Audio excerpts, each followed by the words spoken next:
खुशहाल विजयनगरा का एक और खूबसूरत और शांतिमय दिन।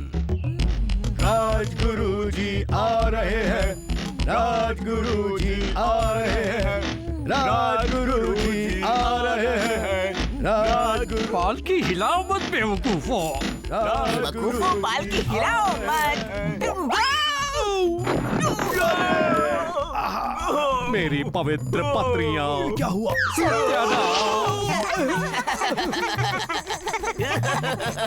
इसमें हंसने की क्या बात है? दांत मत निकालो। आहा, रामन, मैं जानता था ये तुम्हारी चाल है। तुमने मुझे गिरवाया।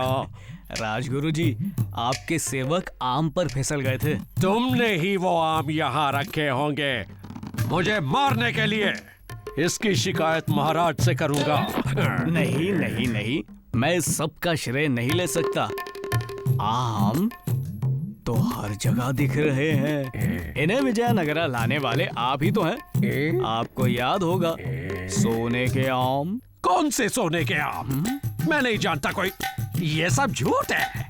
चलो चलो, उठाओ पालकी और चलो, पीछे हटो। चलो। सोने के आम वो कैसे होते हैं? ये एक लंबी कहानी है, बात कई सालों पहले की है। कहानी शुरू हुई एक अंधेरी रात को हमारे महान महाराज कृष्णदेवराया के महल में। आम चाहिए, आम चाहिए। आम। रानी माँ को आम चाहिए। जल्द से जल्द आम लेकर आओ। रानी माँ के लिए आम लाए जाएं।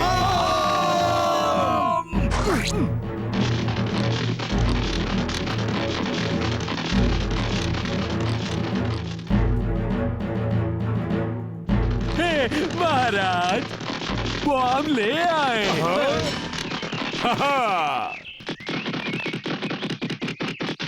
ये महाराज, हम ले आए, बिल्कुल ताजा है।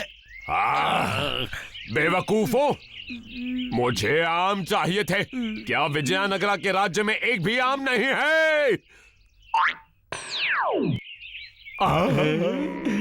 बहुत ही ऊंचे पेड़ से तोड़ा है महाराज। इसे जल्दी रानी माँ के पास ले जाता हूँ। आम चाहिए, आम दो, आम चाहिए, आम दे दो।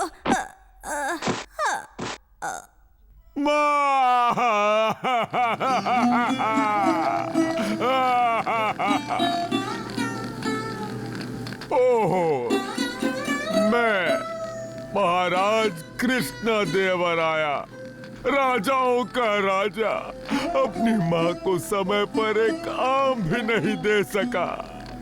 शर्म आनी चाहिए मुझे। बेचारी रानी माँ एक आम के लिए तरसती रह गई। ये कैसी अनहोनी है। ओहो, उनकी आत्मा को शांति नहीं मिलेगी। तब तक। कब तक? रिवाज के अनुसार रानी माँ की आत्मा तब तक भटकती रहेगी जब तक कुछ गुणी ब्राह्मणों को सोने के आम भेंट नहीं किए जाएंगे। भेंट में सोने के आम? लेकिन सोने के आम देने से रानी माँ की आत्मा को शांति कैसे मिलेगी? चुप हो जाओ, तुम रिवाजों के बारे में कुछ नहीं जानते। ओ राजगुरु, आप मेरे सलाहकार न होते तो मैं बर्बाद हो जाता।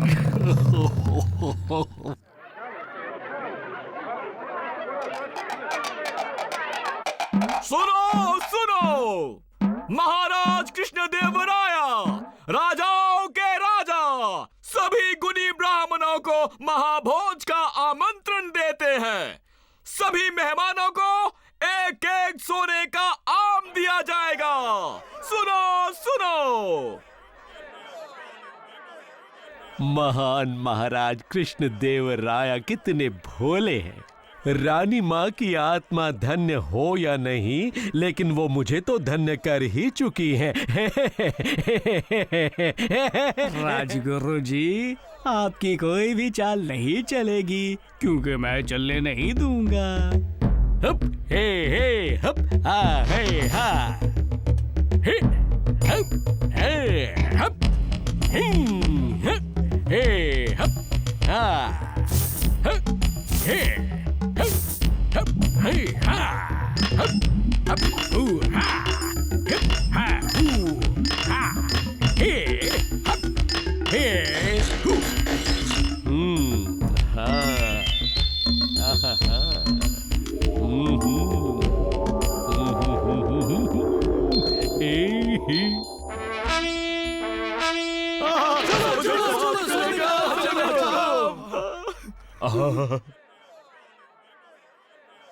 भोजन तैयार है। अब आप सभी मुझे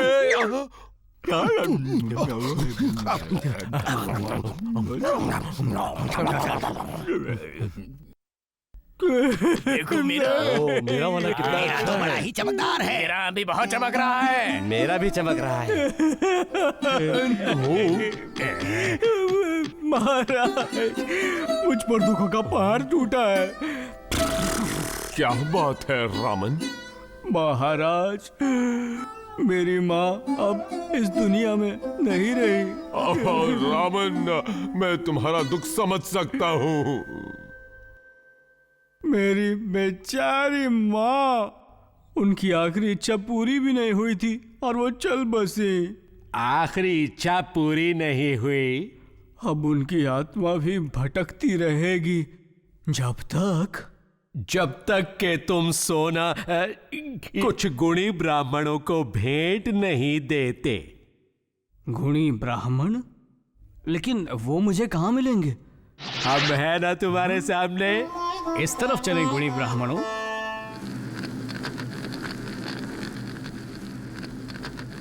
सिपाहियों, सलाखें ले आओ। सलाखे? जी हाँ, सोने की सलाखें। लेकिन तुमने इन्हें गर्म क्यों किया? क्योंकि मैं इन्हें आप में दागूंगा। दागोगे? तुम पागल हो गए हो क्या? ज्यादा दर्द नहीं होगा। मत करो। जाओ जाओ। अरे रुकिए, कहाँ भाग रहे हैं?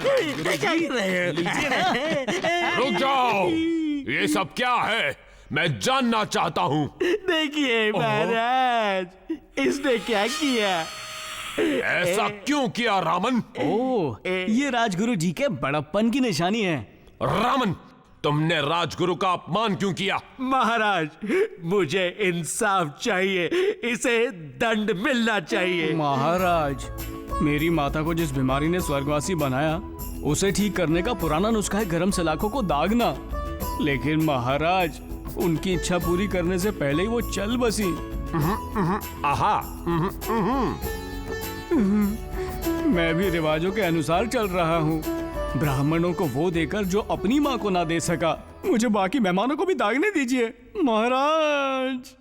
तुमने सही कहा रामन। वाह आदरणीय मेहमानों, जब आपने सोने के आम स्वीकार किए, तो सोने की सलाखों से दागा जाना भी स्वीकार करें। सैनिकों, चलो सलाखें ले आओ।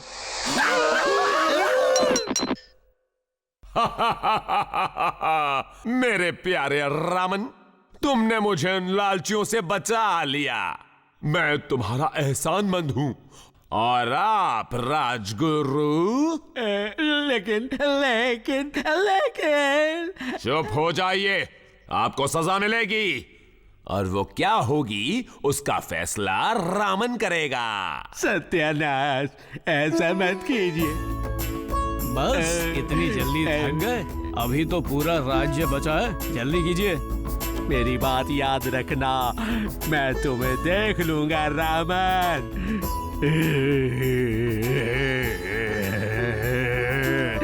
चुप करो मालिक, और अपना काम खत्म करो।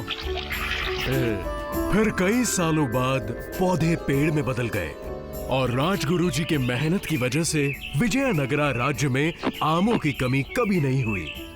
इतने आम उगने लगे कि हर किसी को दिल खोल कर खाने को मिलते थे। फिर मिलेंगे। विजयनगरा के एक और खूबसूरत दिन हमेशा की तरह तेनालीरामन ने महान महाराजा कृष्णदेवराया के दरबार को हंसी और खुशी के माहौल से भर दिया था। तुमने फिर कर दिखाया रामन, तुम्हारा जवाब नहीं। धन्यवाद महाराज।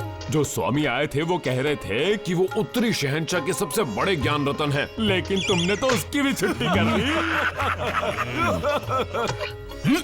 महाराज, रामन को इस तरह स्वामी का अपमान नहीं करना चाहिए था। वो अपने इलाके का सबसे इज्जतदार निवासी है और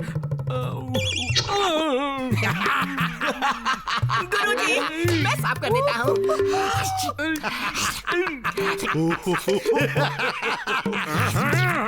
हट जाओ मुझ पर से।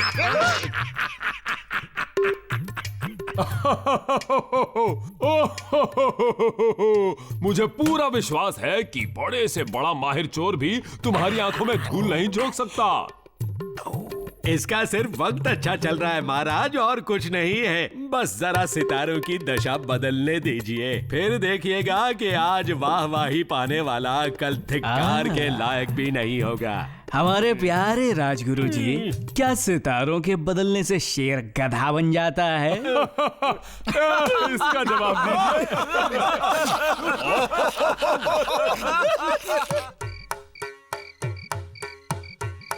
क्या बात कर रहे हो उस्ताद?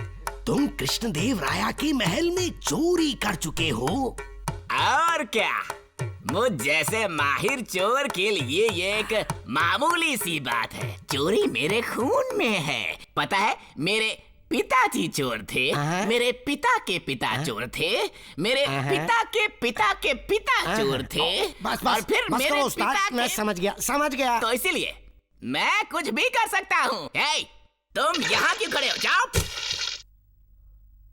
हमें चौकन्ना रहना चाहिए। दीवारों के भी कान होते हैं। तुम तो कमाल के हो। मैं आज सुबह महल में था और मैं वहां से एक दाना तक नहीं चुरा पाया। ऐसा क्यों?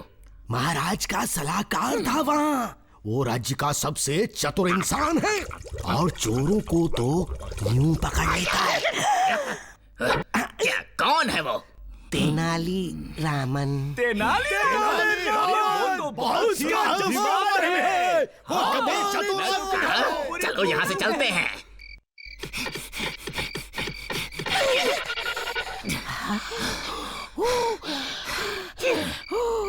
बताओ, ये रावण आखिर किस चीज का नाम है?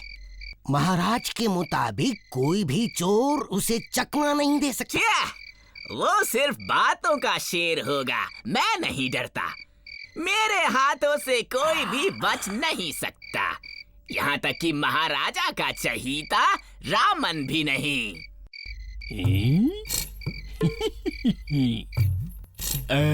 राजगुरु जी, क्या है?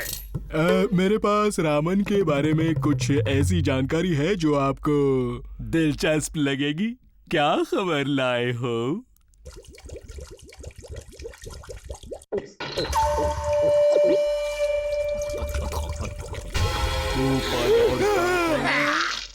घबराओ मत उस्ताद। दूर हटो मुझसे। मुझे परेशान क्यों कर रहे हो? बेवकूफो। राजगुरु जी, भेष बदल कर। सही समझे। मैं क्या टिंगरी नहीं? कितनी बार तुम्हें समझाया है? राजगुरु जी, मेरा दम घुट रहा था। चुपचाप अंदर ही रहो। मेरा दम घुटता है। तो मेरे चोर दोस्तों, सुना है तुम दोनों का सिर्फ एक ही दुश्मन है, तेनालीरामन।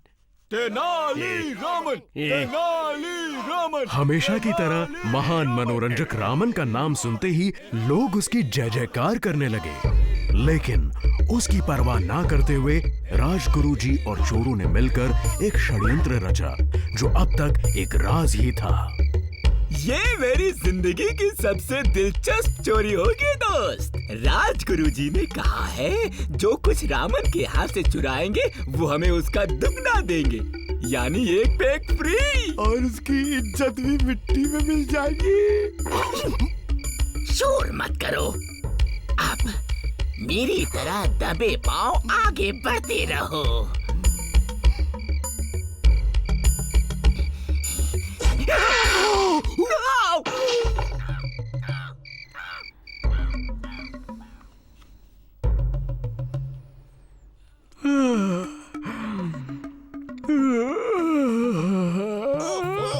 बेवकूफ कहीं के, तुम कभी अच्छे चोर नहीं बन सकते। मैं नहीं तो चुप करो। राजगुरु जी ने हमें रामन के घर का नक्शा दिया है, अब हम अमीर बन जाएंगे। चलो चलते हैं। तो इसके पीछे भी राजगुरु जी ही हैं। बस अभी खुल जाएगा। खुल जा सिम सिम।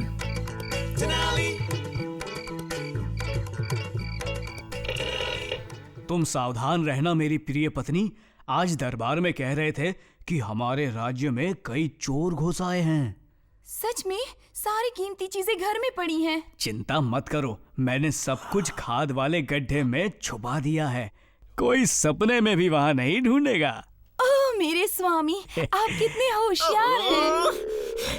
खाद का गड्ढा ढूंढो। बढ़िया, यहाँ पर बम भी पड़ा हुआ है। लेकिन इसका दूसरा सिरा कहाँ निकलता होगा? कहीं भी निकले, वो रामन की परेशानी है। इसे शुरू करो, हमें इस गड्ढे को खाली करना है।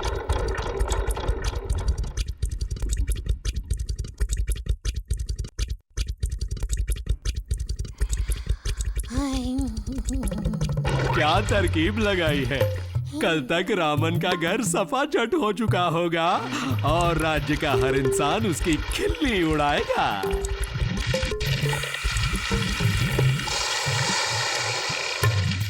तुम तो गए रामन।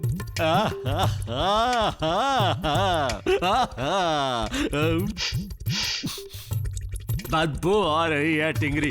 कल से तुम्हारा मूलियां खाना बंद।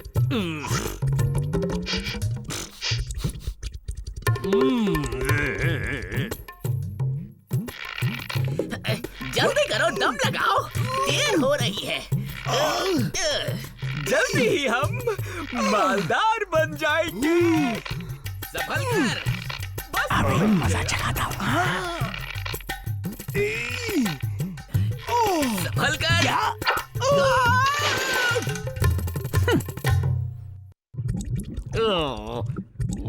बस टिंगरी, ये तो हद ही हो गई। तुम जाकर बाहर सो जाओ। कुछ नहीं किया गुरुजी। चुप हो जाओ। क्या?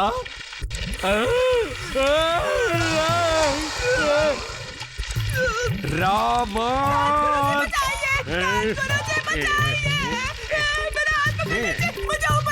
दूर हटो, मैं खुद को बचाऊं या तुम्हें? जाओ, दूर हो जाओ। जरा देखो।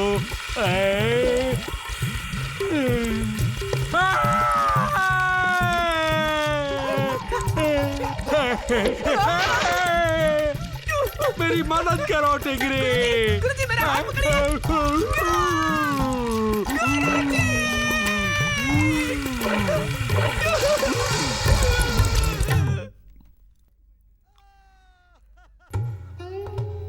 सिपाहियों, ले जाओ इन्हें। बहुत अच्छा रामन, तुमने राज्य के 2 सबसे खतरनाक चोरों को पकड़वा दिया। बिना राजगुरु जी की मदद के मैं ये बिल्कुल नहीं कर पाता। फिर तो उन्हें भी शाबाशी देनी चाहिए। लेकिन ये राजगुरु आखिर है कहाँ? लगता है वो घर पर ही हैं।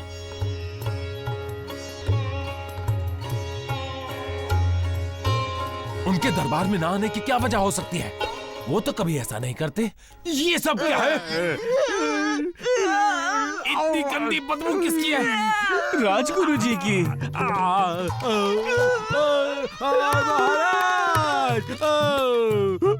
मैं तो आपको शाबाशी देने आया था, पर मैं अभी नीचे आता हूँ।